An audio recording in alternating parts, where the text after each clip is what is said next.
வணக்கம். கள்ளக்குறிச்சி மாவட்டத்திலேருந்து இயற்கை விவசாயி சுமதி பேசுகிறேன். சேனக்கிழங்கு பண்ணியிருக்கேன். இன்றைக்கி தேதி பிப்ரவரி 5. பிப்ரவரி 5 வந்து சேனக்கிழங்குக்குள்ளே ஊடு பயிராக கடலப்பருப்பு போடுறோம். கொத்தால் கொத்தி கடலப்பருப்பு போட்டுட்ருக்கோம்.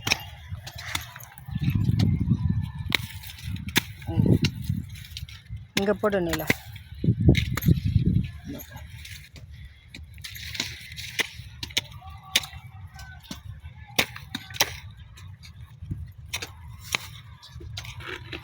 போட்டுட்ருக்கோம்.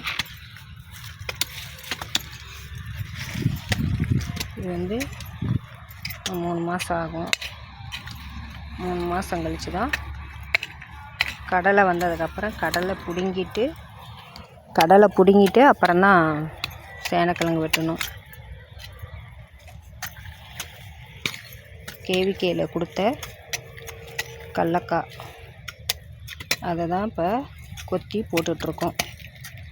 நன்றி.